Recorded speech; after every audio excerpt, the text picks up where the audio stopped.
Um, so we talked about Malcolm. So like the second person, and like I keep meaning to go back. I gotta look at some Wikipedia and go back a little bit and look at some YouTube. I think I remember Joe Young, but Joey Buckets, he had a couple years in the league, 127 Yeah. games with the Pacers, is that right? Oh, with the Pacers. Yep. Okay. And he what was his connection to Paul George? Did he know him from growing up? No. Cousins. They were Cousins, like that's right. They found out right before. distant, Yeah, yeah, yeah. distant cousins. Yeah. Yeah. And so, Paul George came in. I was coaching down in LA when Paul George was in like the Inland Empire area. I remember him being a huge high school star and, did well in Yeah. college. So like he was kind of like, the big shot. And so Right. you talk a lot about like that ethic or that culture where it's like, Joe Young, like, come on, man, you're not Paul George. Like, why are you buying the big cars and acting like a big shot or whatever? And it wasn't that he was a bad guy. He just kind of like anybody would with a little bit of money. Whatever. So he got this bad rap, which I guess you can never prove, but it seems like one of the reasons why it was tough for him to get back in the league, which is where you pick up his story. He was a big time star in China. Like I said, they call him Joey Buckets. And Mhm. when you pick up his story in the book, like he's older and wiser, and I don't mean like 20 years older, he's just a few years, but like kind of saw what he could change to get more favorable looks. What do you think about this idea of the bad rap for him? I just think that it shows how thin the margin is when you're a Uh, player on the fringe. yeah, I don't think that anything he did warranted him right. not getting an opportunity in the NBA. I just think that the way that scouts look at it is like, all of these guys are in this pool and they're all pretty comparable. They're not, obviously, if they were a Yeah, massive leap above, they'd be in the NBA already. yeah. So they're looking at all these guys and they have these massive lists of potential prospects. And I think Pannone even says it in the book. Like they're not looking for an excuse to take you; they're looking for an excuse to essentially cross Exactly. you off to narrow down that list. So Right. with Joe, I think his story really demonstrates how thin that margin is because Mm. he really didn't do anything that warrants, not getting another chance in the NBA. It was stuff like essentially wanting to be like Paul George, Mhm. to be the guy and to play a bigger role for the team. And I think the biggest thing that kind of rubs the Pacers front office and people in the NBA the wrong way was that he requested at the time not to be sent to the D League. And his thinking Mhm. there was like, I belong in the NBA. I Yeah. think it was more about his confidence in himself and, Hmm. his kind of like swagger and less about like the D League and disrespectful to the D League and more like, no, I want to Sure. be here, Right. Right. I want a bigger role, and that kind of stuff just it rubs people the wrong way. And then, like I said, they're just looking for a reason to not take you. So, Mm. um, but I'll say that I was shocked at how much that can kind of stain your reputation and Uh, how much kind of narratives and labels and stuff like that follow you around because yeah. this was 3 years ago and Joe was a completely different person. He had transformed his game as well. Hmm. He had kind of bought into everything that could potentially get him back to the NBA, and it was still, too much to overcome. Like the fact that he had this, brief stint in the NBA and made a few mistakes, that was enough to kind of cancel him out. So, Oof. uh, really a fascinating story, I thought. So in a later scene, he's doing well, but he's kind of wondering what's the deal and what do I need to do? Did he literally sleep on the basketball court?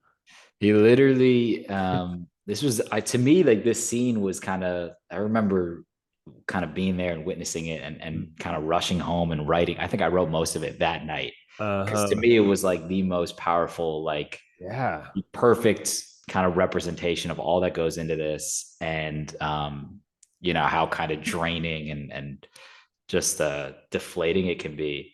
Hmm. He didn't like really go to sleep there. That was it. He did. He did. I was sitting there talking to him, and he, I think he was just like mentally and physically drained, and he just like kind of crawled down to the court and Right. closed his eyes, and I kind of sat there for 10 minutes. He kind of laid there.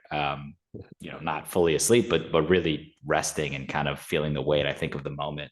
Man. All of that really happened. So I felt, um, obviously felt for him in that moment, and felt that really gave me a good understanding of just like how badly he wanted it, and Uh-huh. how kind of challenging it can be when you're doing everything you possibly can, and can't get over the hump. So Yeah, that scene to me was, kind of the heart of the book, I thought. definitely. So I'm sorry. So you said Xylan, right? Xylan Cheatham? Xylan, yep, Xylan Xylan, cheated. right? So Xylan's from Arizona, proud of being from South Phoenix. Mm-hmm. Such a beautiful relationship with his mom. His mom sacrificed everything for him. I think one of his friends basically, like, he was kind of late to the games. Island was, is one of his friends got him to play. Is like, not that late, but late for someone who wants to be in the NBA. Kind of Definitely, stay out yeah. of trouble, try just kind of keep busy. Basketball was always his escape. Like I'm sure most of not all these guys, right? Like anyone who loves basketball, it's doesn't have to be a horrible life you have, but it's just like it's an escape. But he would just really embrace that as basketball when he had some tough times in his life, and he definitely did. Has basketball was that refuge, that shelter. I think Mm-hmm. even that his brother was killed, right? Yeah, his younger brother, right, Uh, when he was in college. And so for him, it was a safe place to be on the court. It was, and obviously he had these huge dreams in the NBA as well. Again, not going to spoil his story, but I'm just like all these guys trying to make it to the league. Jared Harper, dude was short, huh? Dude is short. He's what, 5'9", 5'10"? Yeah, Sorry, no yeah. offense. No offense. He said No, he's short for the definitely NBA. short Short for for the NBA. sure, for sure. He's right around my height, which means he's definitely short for the NBA. Yeah, So kind of like he was a I don't, would you say he was a star for Auburn? He was definitely a definitely. really good player, right? Oh yeah, I mean they went to Yeah. the Final Four when he was there. He had Okay. these massive games. I mean, I remembered, kind of watching him in the NCAA tournament and kind Hmm. of him being a big deal. So he certainly was like one of the guys that year. Yeah. Um, Was like a Bruce Pearl coaching? Bruce Pearl, they had Okay. who else was on that team? I'm blanking now, but they had a bunch of NBA guys. Uh-huh. And Okay. he was the point guard. So Yeah. Just shows you, like, you talk about that thin margin of error, or just like how much talent there really is. I was reminded a few times, that story with like Brian Scalabrine? oh yeah, where he like somebody questioned him and then Uh-huh. of Right. I mean, course. he was like the 15th guy on a bench of 12 people, a lot of time in the Right. NBA, and everyone's like, "Oh, come on, this guy." And he goes out and just, beats all comers, like, 24-1, Yeah, it's 20. so funny. Like sometimes my friends will be like, because obviously, I was down in Birmingham alone. So when I come back and I'm telling them about the experience, they're all like, "Oh, did you get out there and play with them a little bit?" Right. You really don't get it, do you? Yeah, I played in high school, but if I got out there, it'd be really, really bad. Oh Uh, man. but yeah, that's funny. That Scalabrine story definitely comes to mind. Totally. So, just that Jared is, I guess you could say it's about so many players, but he's 3 inches taller. He's a great NBA player. Just he's not tall for the NBA, but he's still really good. Um, but it seems like he's, similar to Malcolm Hill, just very regimented. But I think the thing about Jared, right, is that he's just always so cool, calm, and collected. Yeah. Oh yeah. I've never like I've seen few guys with his kind of chill demeanor. Uh-huh.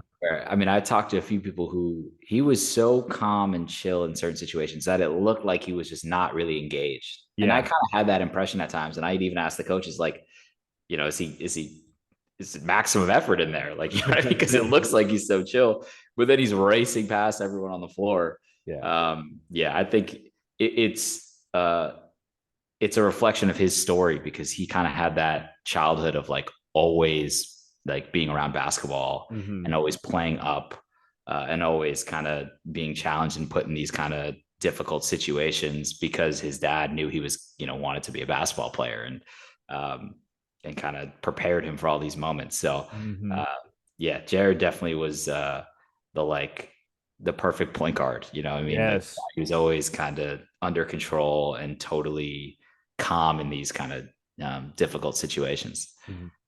Yeah, you do a cool job. I'm talking about, like summarizing these four guys. Like that's it's not like it's just one chapter at the beginning. Like, it's obviously all throughout the book, kind of back and forth.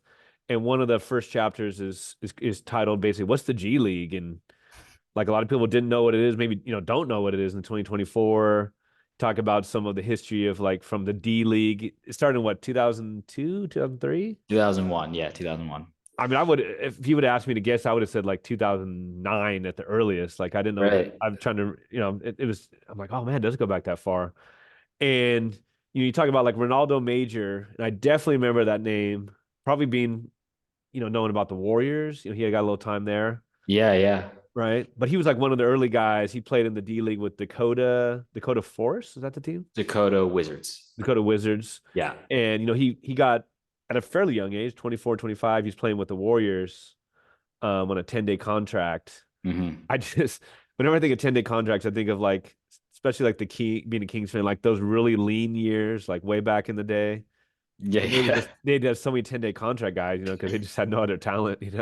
Yeah, yeah, Like totally. You might as so well give many. give some other people a Yeah. shot. Yeah. Why not? Why Right. not?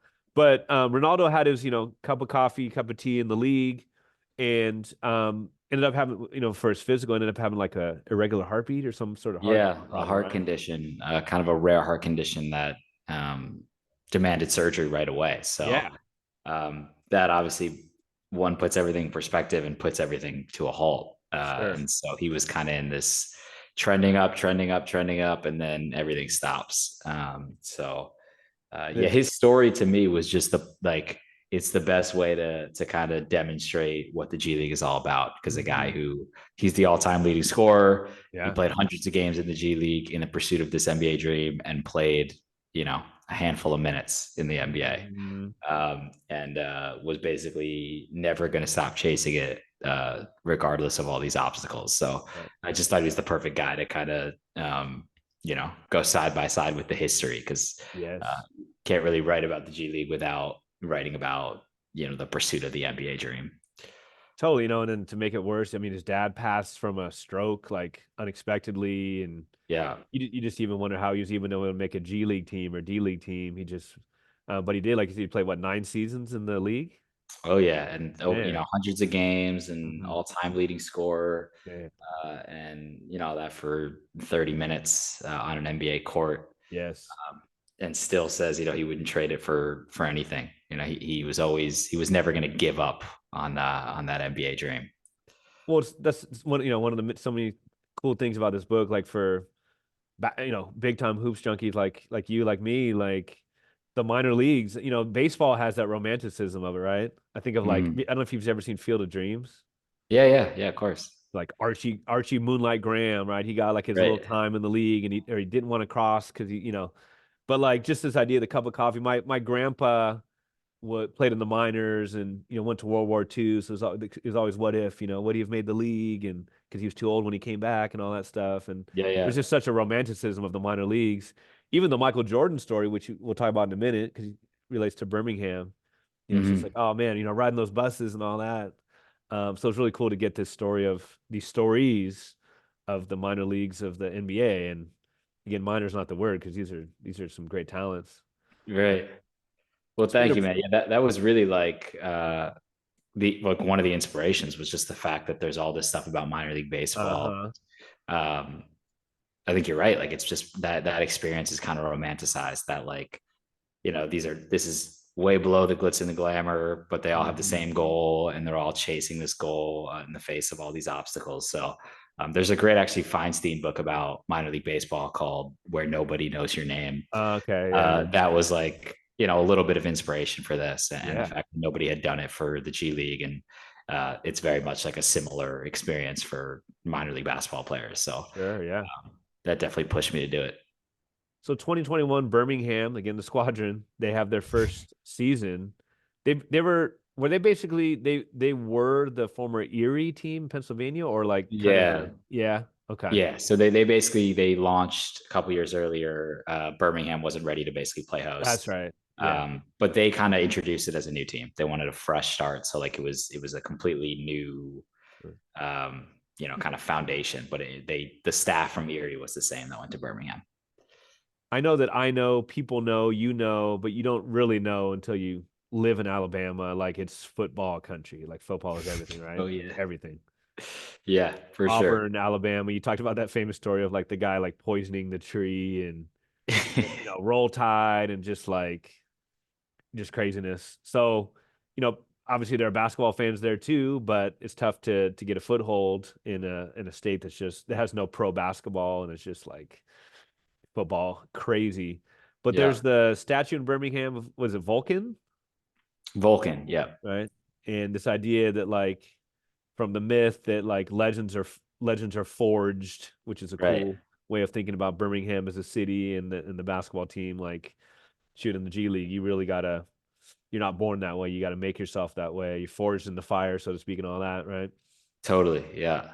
And you did a good job with the parallel story of Michael Jordan had that time in Birmingham playing for the affiliate for the White Sox, and there's no Jordan to fill the seats for the Squadron, right? There's no No. star, which is kind of what the G League is in general, right? If they were stars, they'd be in the NBA.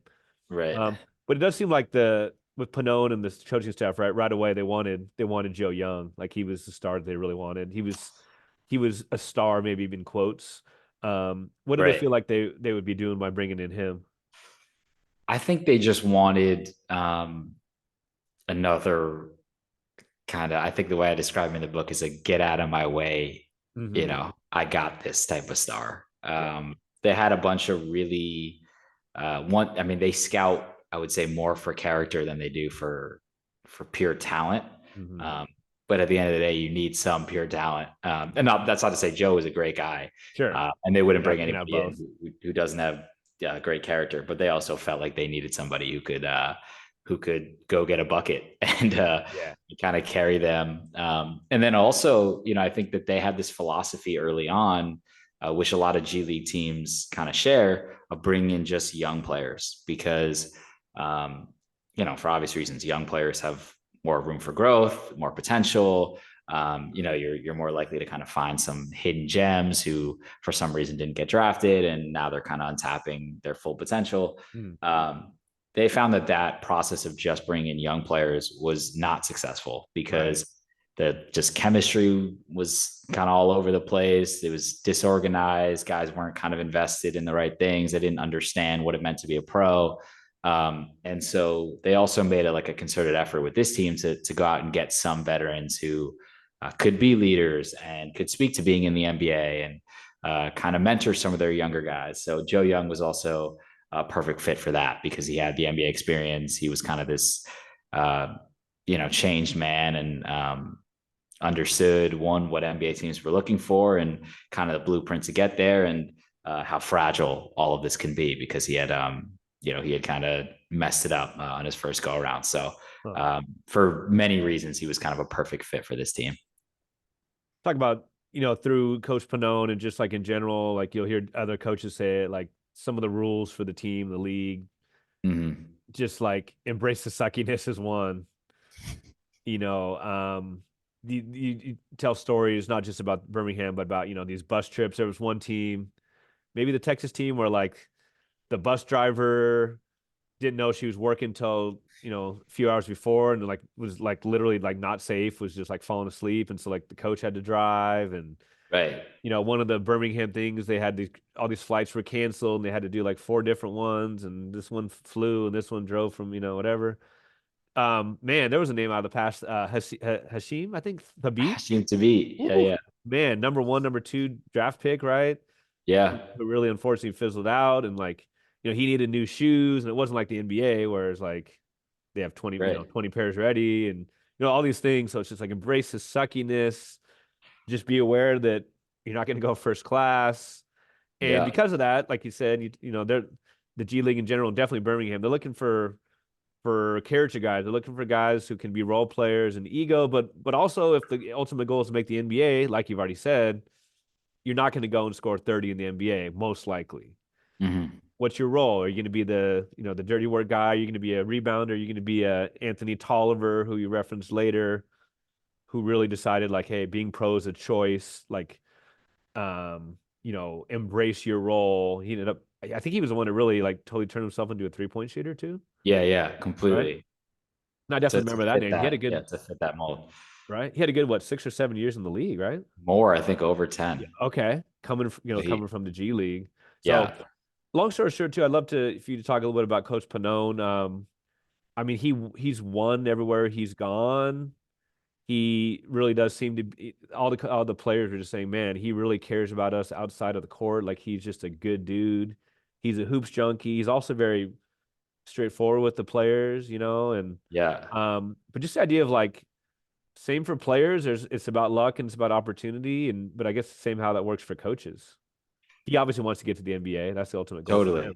Yeah, yeah. I guess to start like that, that is the goal for everybody in the G Yeah. League. I mean, it's the players, it's the coaches, the executives, the referees, the Referees. announcers, the equipment managers. Everybody's like trying to get, it's not their final goal to be in the G League. They're trying to get to the NBA, and Pannone is no different. I would say what is different for him is that the kind of path is a lot less clear Yeah. for a coach than it is for a player. And not that for a player it's super clear, Mm. but Pannone at least felt like he had a grasp on, if it's Malcolm Hill. He can tell Malcolm Hill, do X, Y, and Z. And, if you follow this blueprint, uh, you'll increase your odds of getting a call up. But he wasn't entirely sure of like kind of his own formula to get there and had done Mm. all this research and was like trying to figure it out.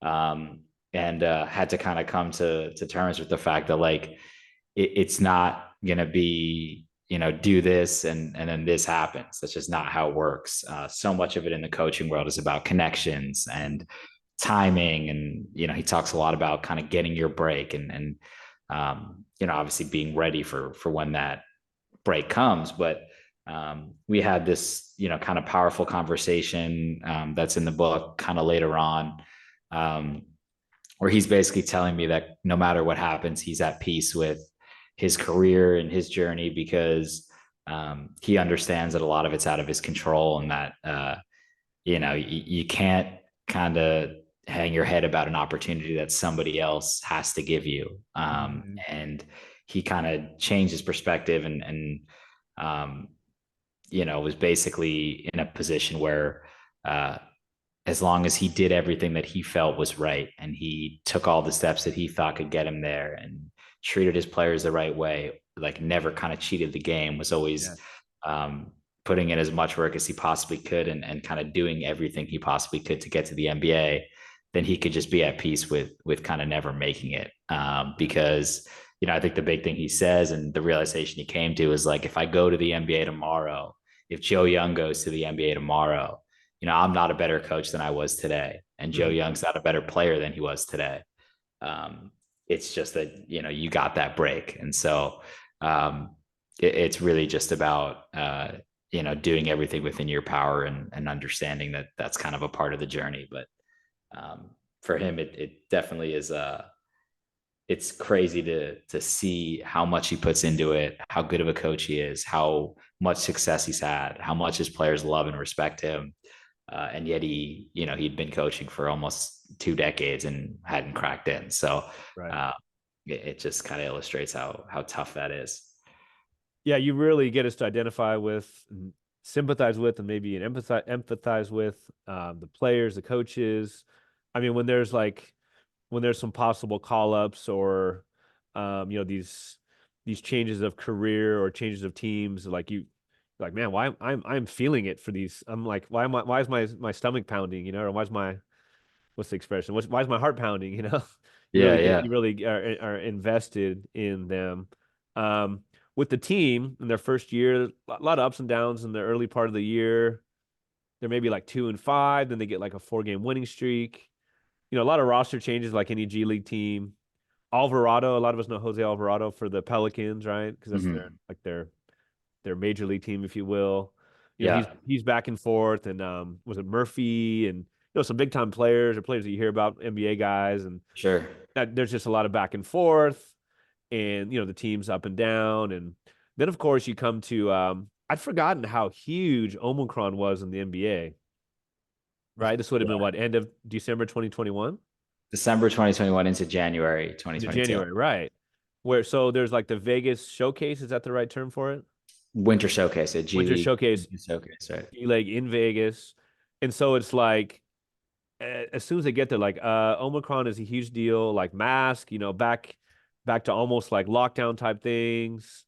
And it gets to get it's crazy, but it's also like because of that, the NBA, I mean, there are 6, 7, 8 players who are in the protocols, and it's like, okay, don't get sick, G League players, but also Mhm. be ready because you have a better chance than ever to get called up to the NBA. And a lot of guys got their 10-day contracts and their 2 ways. Right. What was that craziness like in Vegas for that tournament It was with the openings, but also just like the pressure, right? it was absolute chaos.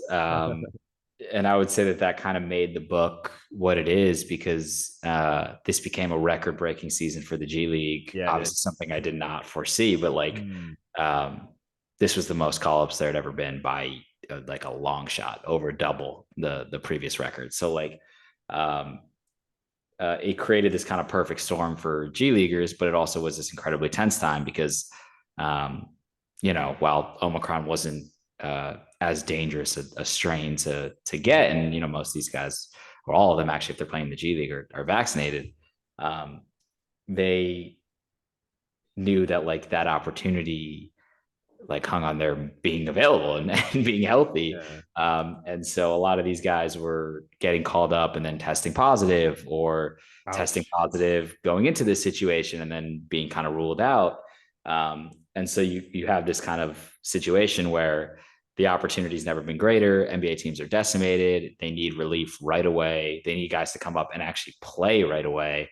And they're obviously turning to the G League because they need them, tomorrow for a game. Yep. Um, and these guys are in this perfect position, but they also know that like they're at risk of basically being sidelined as well by the same virus that's already kind of decimating the team. So that weekend in Vegas, when everybody's getting called up, the players are feeling the pressure all season, but now they're in this situation where like, um, if you play well, the door's open.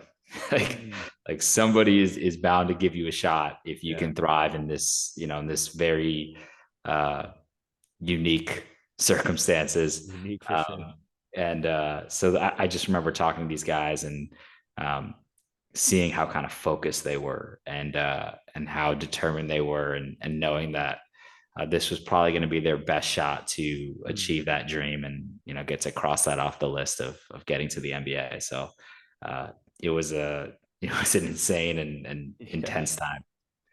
So obviously there was elation and euphoria for those who did, but it was also like, hey, once you're in the league, like, shoot, like I got to learn the playbook like for tonight. Right. I want to stay. That I don't want to go back to the G League like that. Like I said, that's the whole point. And so there's that different pressure right there. So that was another set of craziness like that, and that just that juxtaposition of like, oh my God, my dream has come true, and coach is actually going to tell me to play. Like I'm going to be so nervous, I'm going to throw the ball through the past the backboard. You know what I mean? It Uh, is just wild how quickly you got to kind of change like your mindset yeah, because I'm thinking about Xylan. He's crying. He's right. crying tears of joy, calling his mom and celebrating. And then it's like, hey, like wipe your tears, get on a plane and learn all these plays. Like you better like lock in right away. That like emotional roller coaster. They're signing 10-day contracts. You only get 10 days to prove yourself. Sure. So to go from that ultimate high of I've achieved my dream's coming true, whether it's for the first time or coming true again, then it's like within hours you're on a plane studying plays, knowing that like I can't mess this up. I can't Yeah, screw up this once in a lifetime opportunity. So that switch was pretty crazy to observe. man. Going back, back and forth in the book again. The chronology is not, directly not linear, but you Mhm. have like remind me of Squeaky. Obviously, his nickname Squeaky, last name, Squeaky Johnson. Yeah. and was it Richard Hendricks? Richard Hendricks, right? Right, it was such a cool again juxtaposition where Squeaky Hendricks was kind of unknown, kind of under the radar. Um, played for UAB, right? For Yeah, played for Birmingham, right? UAB. It did well, but again was under the radar. And then there's Richard Hendricks, who was was actually drafted. He was a big time high school prospect. He was drafted by the Warriors, Yeah. and it's this whole juxtaposition in the G League. You're playing for yourself, but you also are part of a team. There's also that camaraderie. Everyone's in the same boat, right? and Hmm. you really showed that very well, just about the way they hung out and the way they rooted for each other. But at the same time, like if it's him or me getting called up, like I want it to be me. Like that's this is obvious, Right. right? But yeah, but just also the idea of like these guys are getting paid. I'm not going to say poverty wages, but it's not a lot of money in the G League. It's not a Hmm. lot. And so Hendrick's story was like, hey man, I don't have any regrets really. He went overseas after a short time in the G League and he got paid. Sounds like a couple six figure, maybe even seven figures, I think, right? Yeah, 6 and 7, right? Versus Squeaky who didn't. But he's like, hey, I want to be here. I'm close to the NBA. That's the dream. The dream is not to play in, Turkey or Israel or China, is to play in the NBA. So I just wonder about I guess I wonder very specifically too, like, did you find that a lot of these guys who played just G League, like, do they have jobs in the off season? Are they working during the season? Like, how do they? I know a lot of them are single and maybe don't have kids, but like, how do they make ends meet? Definitely the ones who played in the early D League days. I mean, the famous story is Andre Ingram, kind of working as a math tutor and as Yeah, like yeah, yeah. a kind of teacher on the side. All those guys, you have to either play in other leagues in the off season Okay. or figure out other things to do. I mean, obviously, if you're getting a call up, those 10-day contracts can pay you over 100 grand. So like Yes. that changes everything. It can more than double your Hmm. full salary in the G League. But yeah, I mean that story, that kind of juxtaposition between Squeaky and Richard, that is like a major theme of the G League, or just of kind of being a fringe NBA player. Once you don't make it to the NBA, you have this massive decision between, you can chase the NBA dream through the G League, which is the easiest way to get to the NBA, or you can kind of take your talents overseas, where uh, there's these massive contracts you can sign, and you're obviously Yeah. distancing yourself from the NBA. But And how can uh, you knock that, right?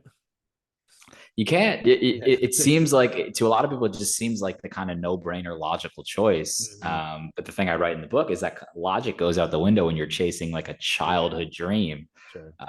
And so you have these guys like Squeaky, and Squeaky's a guy who spent all this time. He's in the top 10 in games played in the G League.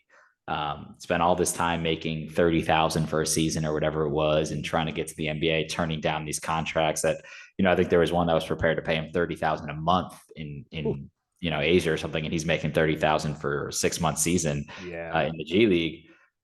He's turning down these contracts, and even then, he plays in the NBA for a couple months, barely really gets NBA experience, and he's telling me all these years later. I talked to him for well over an hour, and kind of reiterating over and over again that, like, I wouldn't trade it for anything. Like that experience, being able to say, I'm Squeaky Johnson, I played in the NBA, Hmm. is priceless to me. Yeah. And he never wanted to be in a situation where he went overseas and he was saying basically woulda, coulda, shoulda. Hmm. If I had stayed, I maybe could have made it. And Richard Hendricks takes the opposite approach, and really admirable in its own way, just of like, I have a family to support and a future to kind of think about. Hmm. And um, I tried it for a year in the D League. I didn't make it. Like, let me just go establish myself overseas. And he has this like incredibly decorated, successful overseas career. He signs these massive contracts, and yet there's still that part of him even now that's like, man, it hurts when I look at like my draft class, and Yeah. see all these guys who made it to the NBA, and kind of know that maybe I'm better than a lot of them. To know that I never kind of cross that off, it does sting a little. Mm, So I think that those two stories, and the fact that they both had ties to Alabama — Richard Hendricks went to the University of Alabama, and right. Squeaky went to UAB — it was the perfect way to kind of demonstrate that tension and that massive decision that every G League guy has to make. We're gonna leave it alone as far as like the rest of the book and the plot, if you will. I mean, obviously a true story, but really interesting about how how the team comes together for like playoffs and all of that. Like where it's something again where it's very much an individual league where you're trying to get to the league, but also you have that camaraderie and just the way they Mm-hmm. work. And I love the honesty between coach and players. Like the exit interviews and all of that. So cool. I wonder about your future, maybe a little bit about their future. Like, are you going to keep writing about the G League? Do you have any other future projects? You're going to stay in the basketball realm? I wonder maybe what kind of projects you're working on. Yeah, so I'm still doing some stuff, obviously promoting this book, so working with the G League a little bit. And to be honest, I just love covering the G League. I think it's like so Yeah. cool, and I just think there's so many fascinating stories. So I'll continue to do, uh, just like freelance writing and stuff like that to kind of highlight these stories and uplift some of these players and stuff like that. I am workshopping ideas for book number two, Okay. staying in the basketball space. And Nice. yeah, hopefully, I'm kind of working through the idea right now, but I really think it has potential. Shout out to Mira, and she's been helping me as well. We've been working on it a All little bit right. together. So um, I I'm hoping that within the next month or so, I've got a proposal together that I can start to kind of shop a little bit. So Nice. definitely, book one did not deter me from book two. I want to keep Yeah. going for it All and right. hopefully really become an author. So that's the That's cool. goal.